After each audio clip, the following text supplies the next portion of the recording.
Add to their already extensive paint lines. You'll find everything you need for home decorating at Westside Decorating Center. And a good morning to you. Welcome to hour number 2 of the Art Lewis Show. This hour will feature good news and bad news. The good news is the gentleman we are about to talk to is going to enjoy retirement. The bad news is the gentleman we are about to talk to is going to enjoy retirement. I'll explain. And with us this morning, you hear him from 6 to 9 p.m. Monday to Friday here on WSGW, the one and only, the man who thinks like I do, Tom Sullivan. Tom, good morning to you. That's a scary thing, Art. There's two of us? Yeah, there's more than one of us. That's right. And there's a lot of similarities, too. I mean, at one time, you were a police officer. I was, yeah. I am today a member of the Sheriff's Department Emergency Response Unit. My gosh. I'm the oldest one at 82 years old. I told the sheriff I won't chase anybody down the street, but I'll shoot him. Well, I was going to say, let me turn this interview around and No. interview you. I thought that I had done this for a long time, and then I saw where you've done it much longer than I have. Yeah, I started when I got out of college in 1963 and been doing it ever since. Long before talk was popular, I was talking, but not the kinds of topics we talk about today, because until the Fairness Doctrine went away, we couldn't do it, That's true. So True. So 1980 something. Six, Whatever. I think. That was 6 Reagan. or 7, yeah. Yeah. And then it disappeared, and then all of a sudden we could talk about all this stuff. Good news, bad news. I'm not sure I want to sometimes. I don't know about you. I cannot talk about politics day in, day out. I have to break it up. And we're fortunate here because we're a local station. We're the only game in town, so we talk about a lot of local issues and local good stuff. Good. I was talking about this the other day. When I started, Jimmy Carter was in his last year of president. Yep.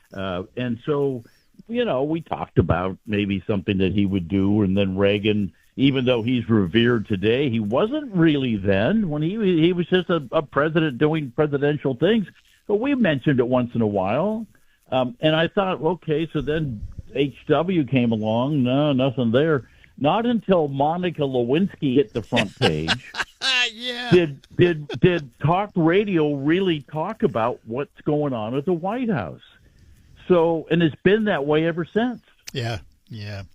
Well, and I do think when they failed to codify the Fairness Doctrine, that opened it up. Then that's when the Rush Limbaughs of the world came along, who were the forerunners of what we have today, really, when you think about it. Yeah. Well, and Rush and I worked together in the 80s. Yeah, you were about in Sacramento, weren't you?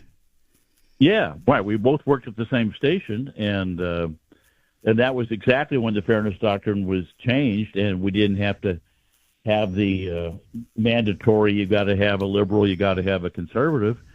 So, and that he told me many times, he thinks that was the door that opened for his career. Well, it was. Without that, he wouldn't have been. Did you know a guy out there by the name of Bruce Marr, who was a consultant? I know Bruce. I haven't seen him in a long time. We haven't. But Bruce was very instrumental in Rush's going national. Well, and actually, the connection is we used to have him as a consultant back right at that time when Rush was in. Bruce would come in here once in a while and consult with our station here. I think he was lived in Reno, if I remember. He lived in Nevada, and I think he had wolves as pets, if I remember right. Oh, my gosh. Yeah. Not my idea of a good time, but to each his own. To each his own. So let me ask you, Tom. I mean, you were a police officer. You were a financial advisor. You had your own financial business. What drew you into radio? Well, I had a young guy call the other day, and he was looking for some sort of inspirational message from me. I was looking to save the world.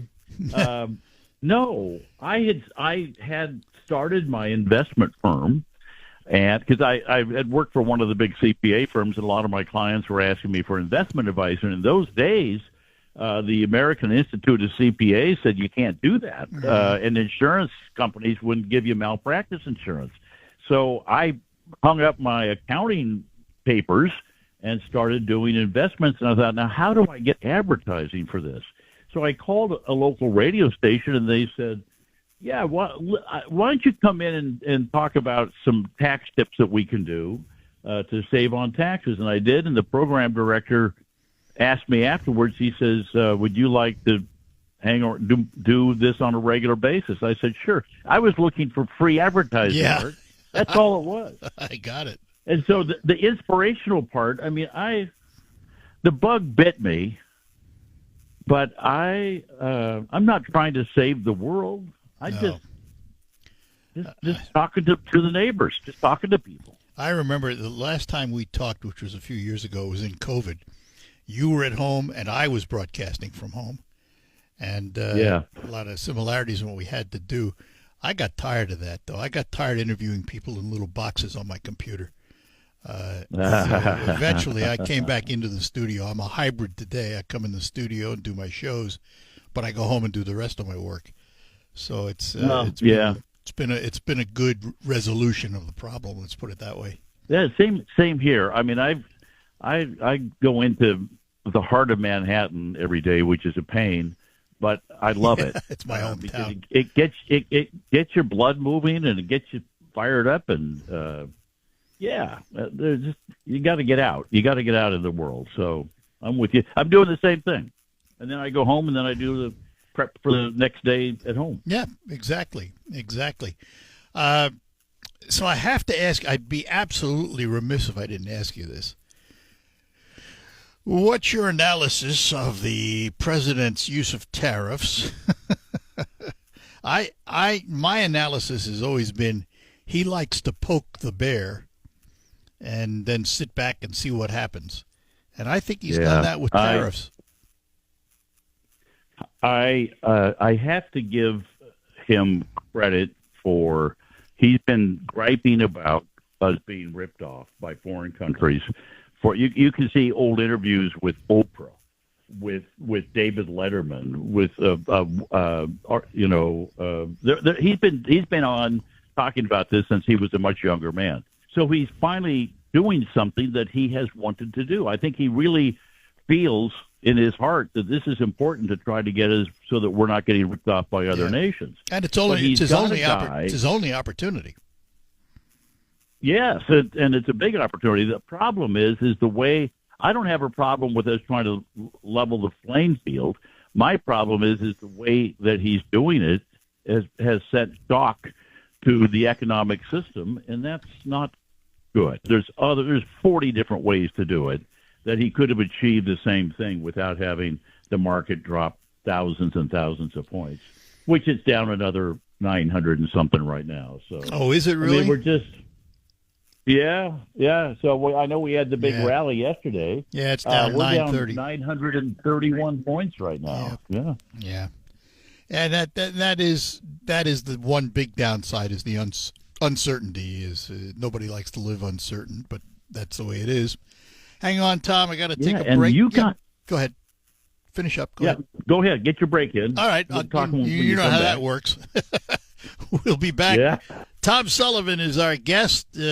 In the final couple of months of his being on the air. We'll tell you more about that when we return to here on the Art Lewis Show. We'll be back. Kapoco Community Credit. And the far right make all the noise, but most of us don't live there. Most of us live somewhere in the middle, a mix of conservative and liberal views.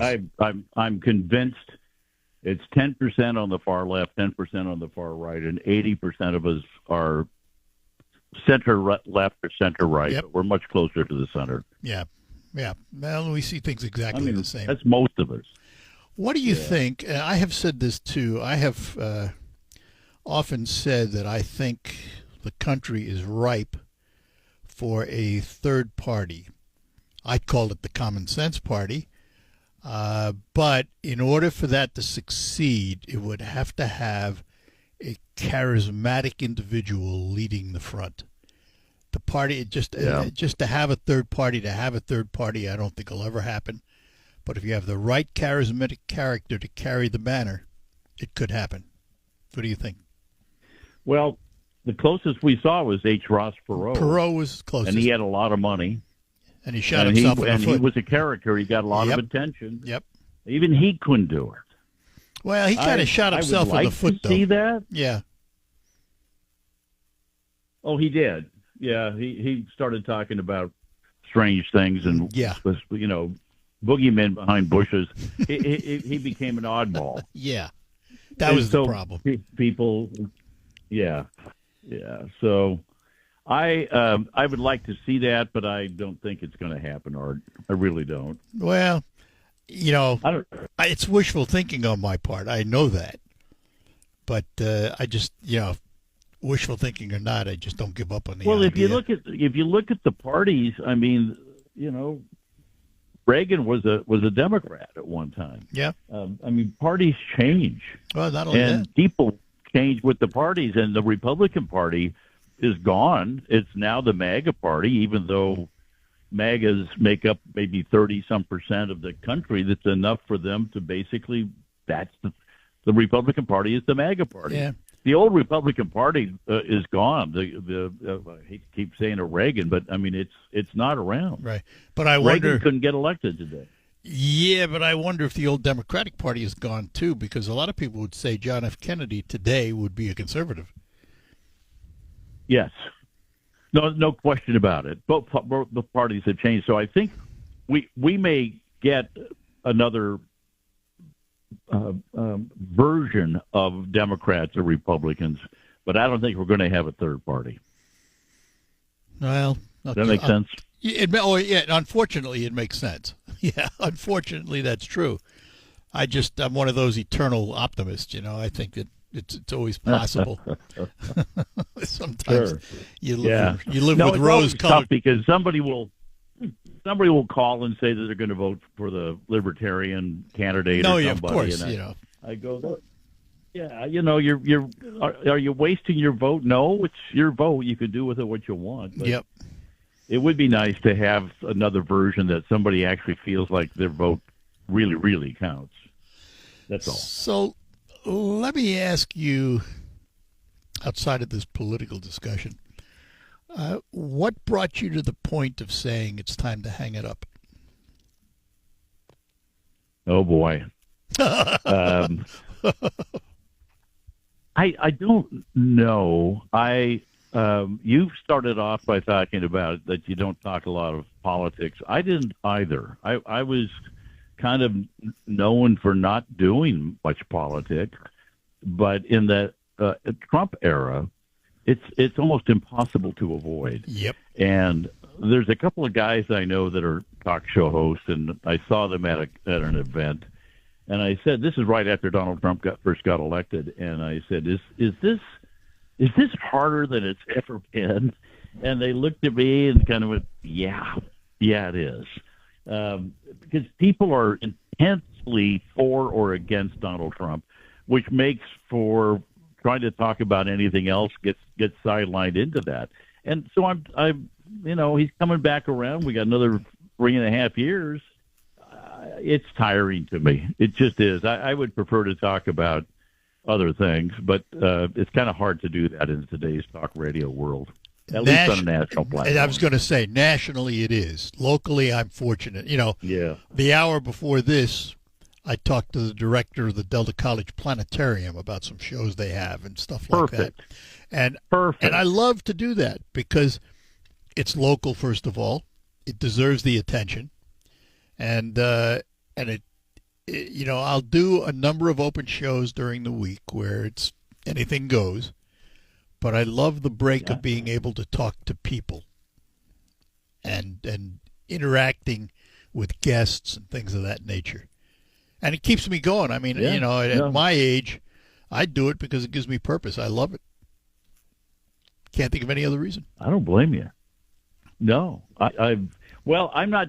I'm hanging up the radio show, but I'm going to do a little dabbling in podcasting. Are you? I'm going to do a podcast. I was going to get I there. have no idea how that's going to go, but the idea of I'm going to still be having a microphone in my face, it just won't be live on the radio. That's all. You can do it from home too. I can, but I got to tell you, the facilities where I do my show, the equipment, the engineers, they're all just such top-notch people. I like working with the people that I work with. Yeah. And so, I think we need that interaction too. How has the radio game changed since you got in it? Well, other than, again, becoming more political than it ever was before. But I mean, when I first started doing my talk show, Art, I wanted to try to have some more interactivity other than a phone call with listeners. So I had them install a fax machine. We had people that. would send me faxes. Yeah. So, and then the internet, of course, with, people can send me messages on X and do all that other sort of stuff. So it's changed as far as the interactivity is concerned. As far as radio, oh my gosh. I mean, I don't want to get into, you and I could get into weeds. I think the audience would fall asleep. But I mean, the radio business is dramatically different. It's down to just a handful of people that own most of the radio stations in this country, and none of them are doing well. So right now, that's true. That's very true. Yeah. We're fortunate here. We have our management here is very good. So within the company, which has I think like 208 stations, we're like number 2. We make budget every month, so we're doing all right. Good for you. But you know what's happened? what I used to. Yeah. I haven't done this in a while. But if there's management in the building listening to us talking right now, I would have every so often somebody would call and they would talk about something that was happening in their family. I would say, don't worry. Even if your children are flunking out in school and the police are coming by, you're knocking on the door with your son or daughter.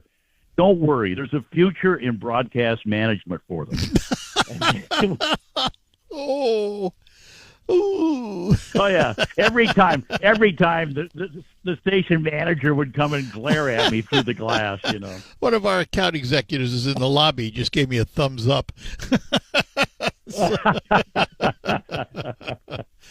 So I've always had fun teasing the management, but it really is. It's so important right now, management in radio, because radio is changed a lot, and the people that are managing these stations. They better be good, because it's taken they got a lot of pressure on them, and you and I and everybody else, we have podcasts now. We've got 800 channels on our TVs.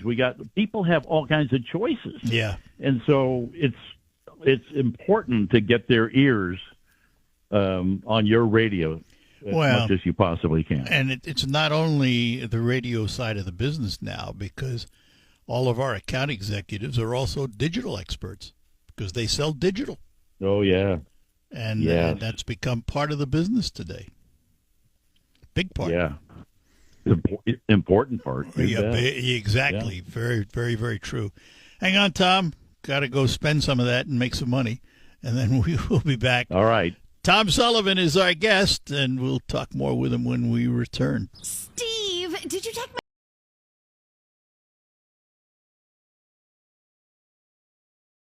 And we're back with you, talking to Tom Sullivan, who you hear nightly from 6 to 9 p.m. here on WSGW, but he has announced his retirement. I believe May 30th is the last show.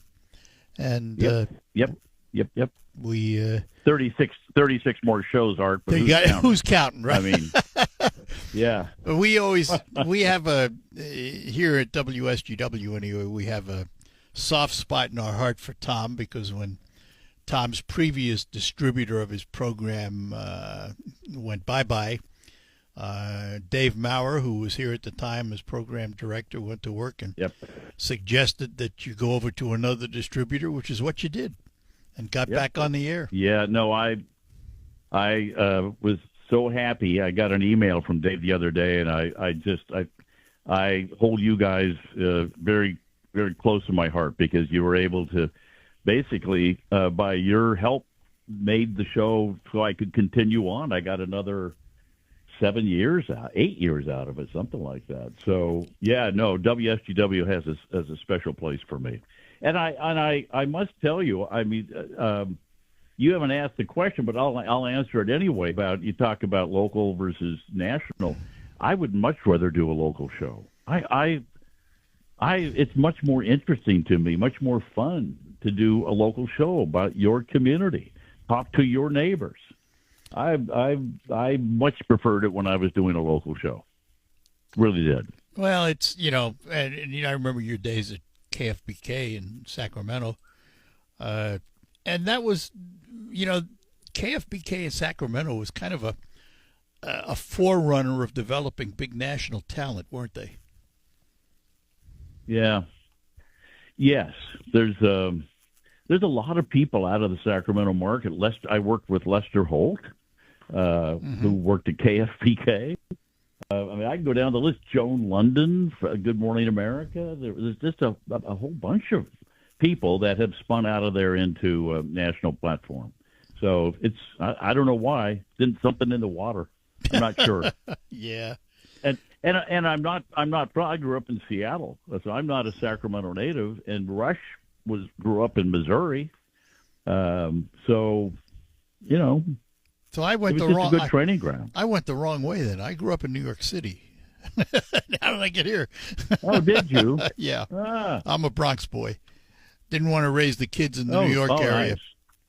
Back in the 70s, didn't Nice. want to raise the kids, and we moved and liked it here and stayed here ever since. My late wife and I had choices, but we chose to stay.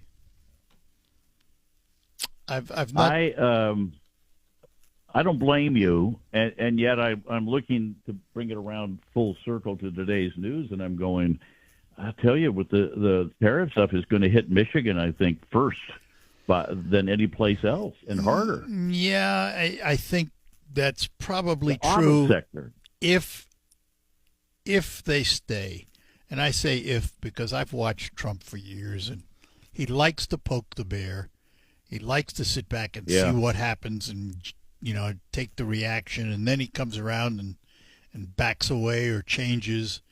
And the fact is, he's put all this notice out on these tariffs, and 75 countries have said, let's sit down and talk.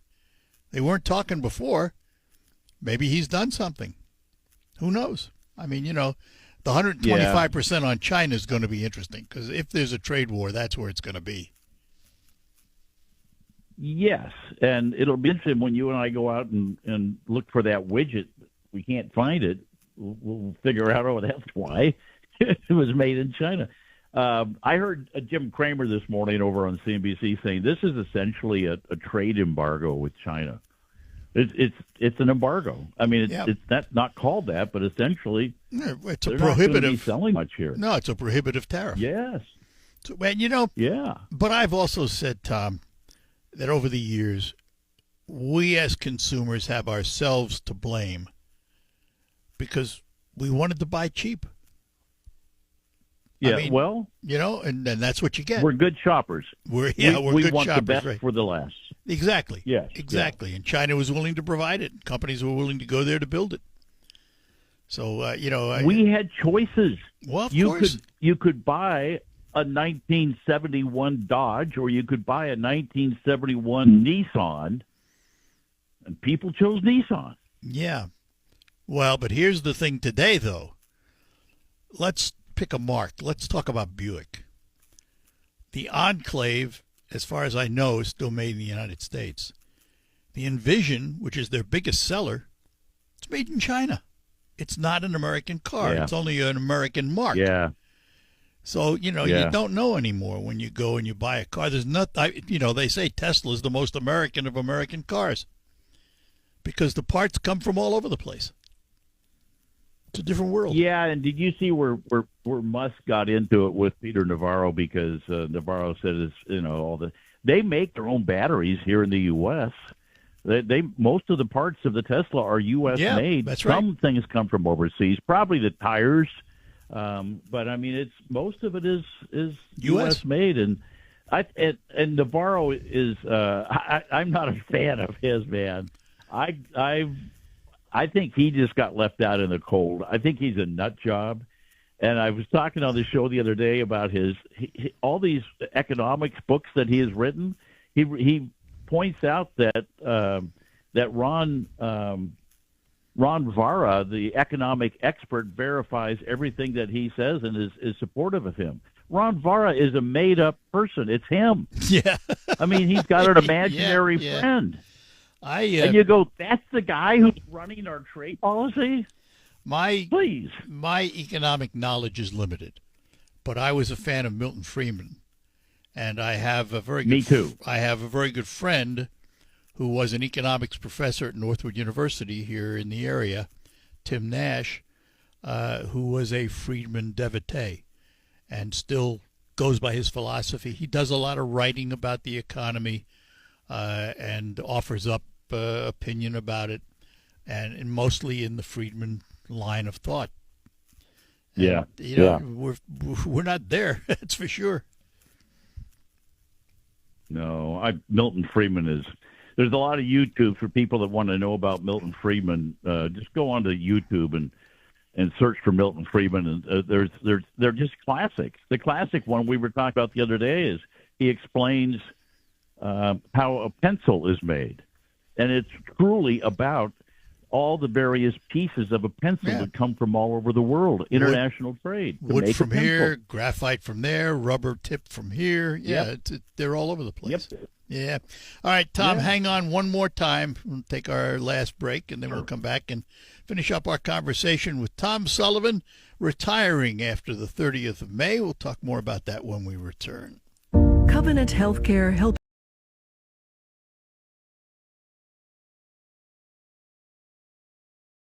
And we are back with you on the Art Lewis Show on this Thursday morning, talking to Tom Sullivan, who you hear from 6 to 9 p.m. on WSGW, at least now through May 30th, when he hangs up the radio sneakers and moves on to the podcast world.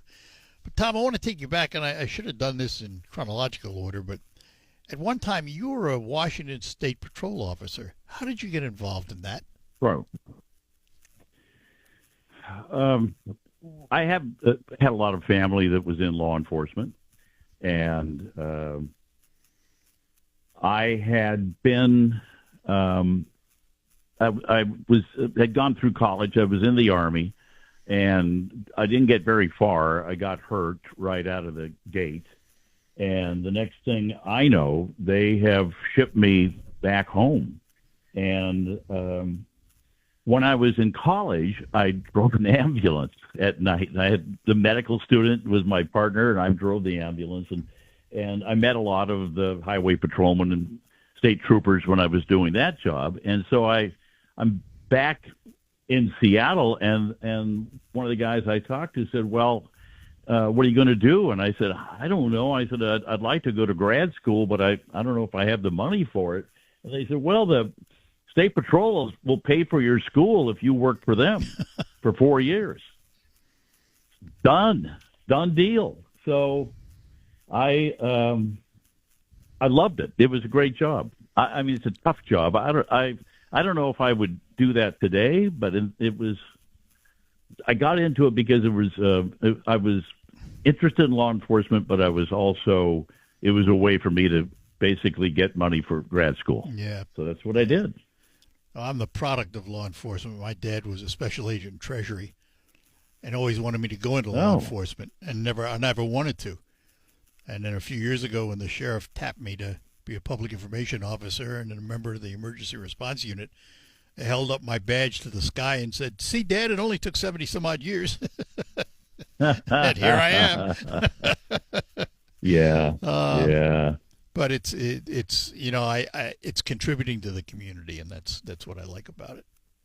So, well, one of the things about it, I mean, I don't do it that much, but I mean, I've got police stories that I could do a whole show on police stories. I mean, the stuff you see when you're a police officer, the people you meet. Some of those stories I'd rather not pretty tell. crazy sometimes. Yeah, it is. Yeah. No doubt about it. No doubt about it. So in retirement, you're going to do the podcasts. When are you going to start those? Do you have any idea? I hope to do it right away, so there's not a gap. I hope to start that June right out of the gate, the first week of June. So, so what are they going to be like? You know, I've heard. Well, I've heard this is the problem I'm having, is that I've heard from a number of people. They say that because of the fact